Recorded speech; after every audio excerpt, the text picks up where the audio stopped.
Sundays online. I'm Becky, and I am very excited to be here for yet another wonderful art workshop. I'm representing the Rubin Museum of Art, which is a museum in New York City of Himalayan art and ideas.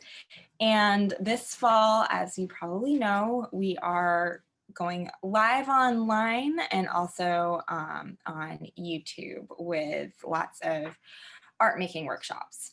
So as you might have guessed from the title of today's workshop, Yawning Yetis, we're going to be digging into something that you might have heard of before, the Yeti.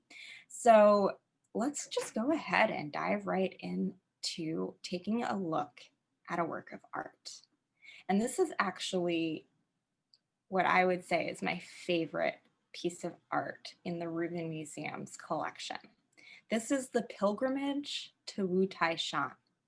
Wu Tai Shan is actually a mountain with 5 peaks.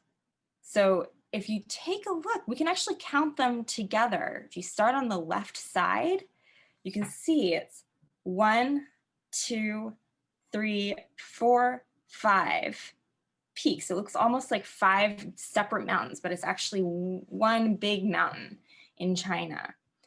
And this art actually, it looks like a painting, but it's actually not. It's a woodblock print. It's huge. It's 6 feet wide.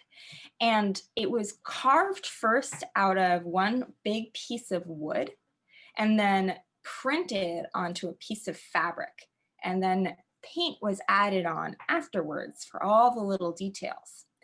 And the big piece of wood, this block, could be used over and over again, but there's only 11 prints like this left in the world.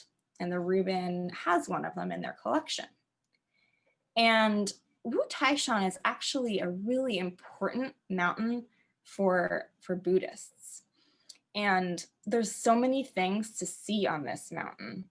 So I actually want to give you a moment to just look really closely and just see what you can see. So just go ahead and look. And we'll be quiet so that you can look close.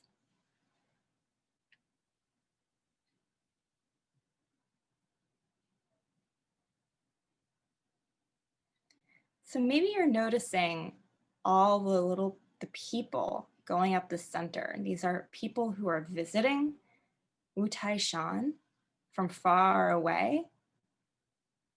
Maybe you notice that there's a lot of other people visiting other parts of the mountain, buildings. There's a lot going on, but some of the things that I'm noticing especially are the animals. There's a lot of animals too. And some of the animals I recognize, like some tigers, but there's also some really special creatures that are hidden in these mountains, yetis. And so in just a moment, I'm actually going to challenge you to find them all. There is one in this part of the art.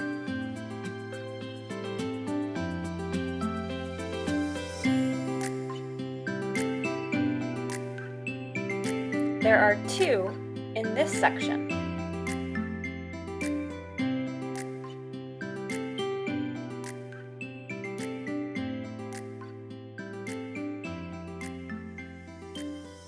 Now can you find them all?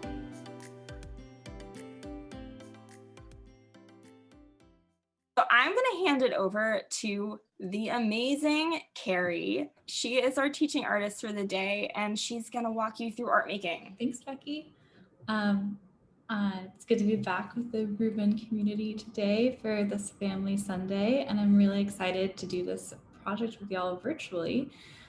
So as we just learned, the Yeti is a snow creature that lives in the Himalayas, and so we are going to be making our own Yeti sculptures today out of snow that we create from ingredients that we find in our kitchen cabinets. And while we're making these sculptures, we're also going to get to explore our senses a little bit. All right, so we have a mixing bowl, and I'm going to use this mixing bowl here that already has some things in it. Then we have a big baking tray, and that will be used a little bit later on to make our Yeti sculptures on. And then we have two main ingredients. First, we have baking soda and cornstarch here. And then we have water. And then the last kind of material is really optional. It's whatever you might have in your home, like maybe a utensil, like a fork here, or cookie cutters. I have some beans here, some dried beans that I'll show you how we can use later, but those will be to add on to our Yetis at the very end. So the first thing that we're going to do is mix all of our ingredients together. So I already measured out my ingredients, but you are able or welcome to use as much or as little baking soda or cornstarch as you want. But the main point is that they need to have the same amount. So I used half a cup of my baking soda here, and I used half a cup of my cornstarch here. So they have equal amounts. Again, you can use less cornstarch and baking soda. That's totally fine.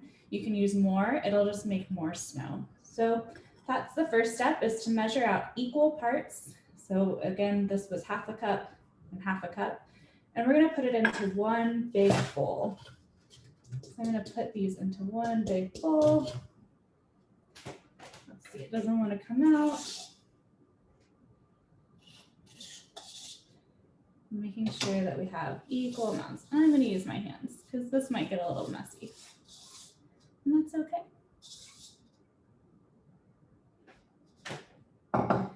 All right, now that I have my baking soda and my cornstarch in my bowl, I'm going to mix them together, making sure that they're all mixed up.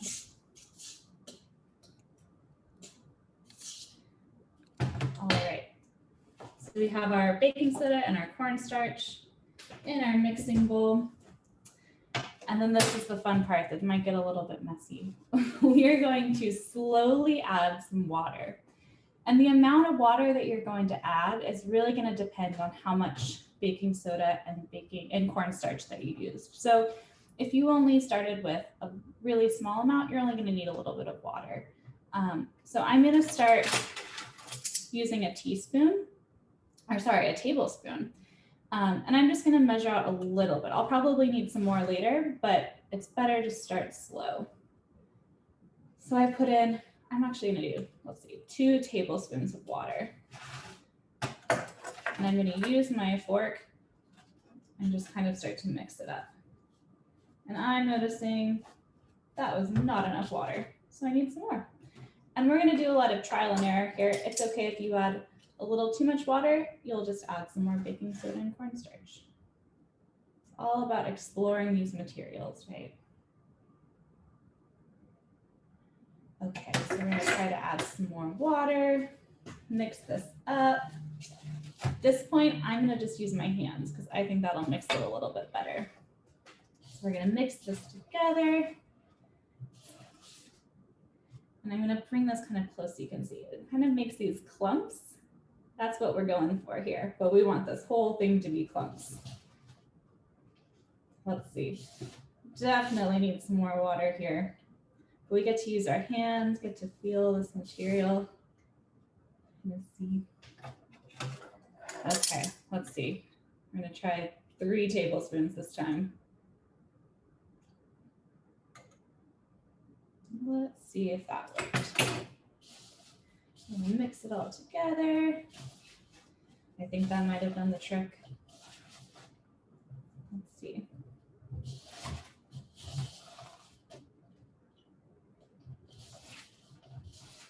All right, so see, we start having these clumps of snow. I think that means that we are ready. Just about. Okay, so now I think I have my mixture all ready to go. I've already made a mess, but that's okay. It's part of the art making process. So we're going to now dump our snow mixture out onto our baking tray. So I'm gonna just dump this out. So I have lots of room to make my Yeti with. I'm gonna move a few things out of the way so that I have this big surface to work with.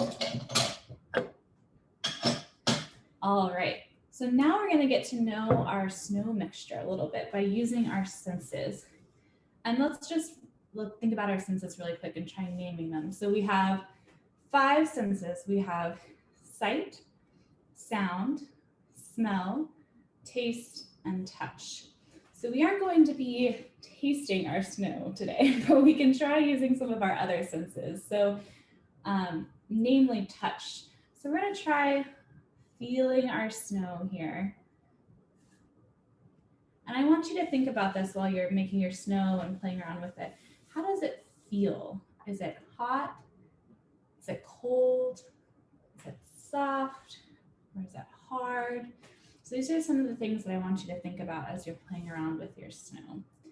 And we're going to practice just shaping it into, maybe try shaping it into a ball like this. I'm noticing I have really crumbly snow. It's kind of breaking apart.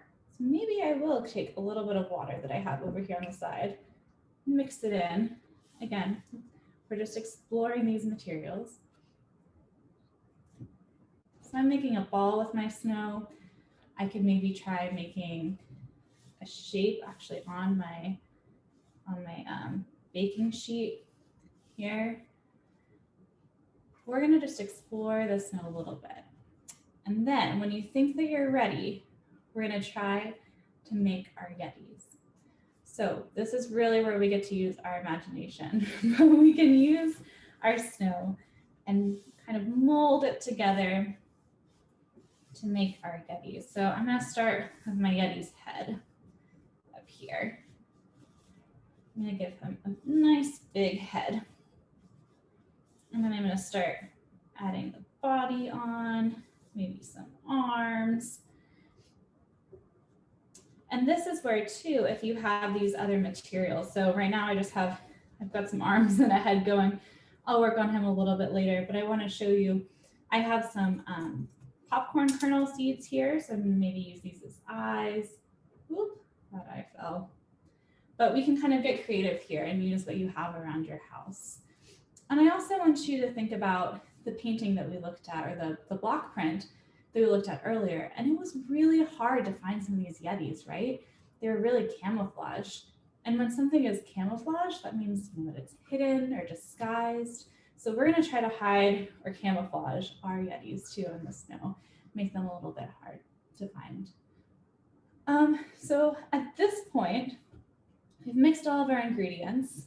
We're gonna have some time to explore these materials some more. I want you to, again, to think about those questions about what does the snow feel like? What is the texture of the snow? What is the temperature of the snow? And then you're gonna get to make your Yetis.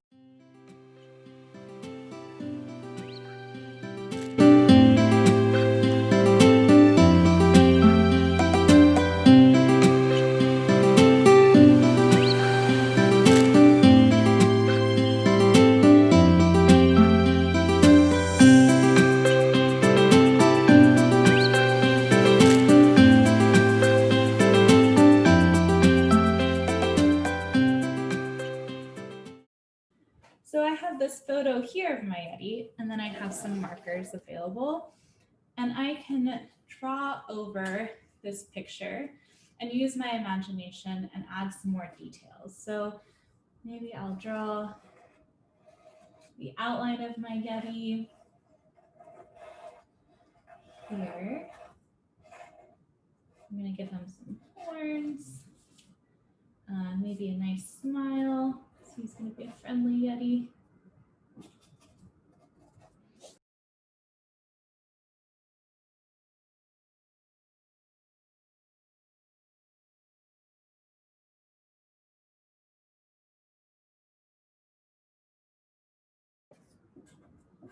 So just another way to take our project a little bit further, totally optional though. You can either, again, print this image out, and draw with markers, or if you have some sort of like basic Photoshop or editing software on your phone, anything like that. Let me outline him in black too. Then you can use that to kind of overlay your image.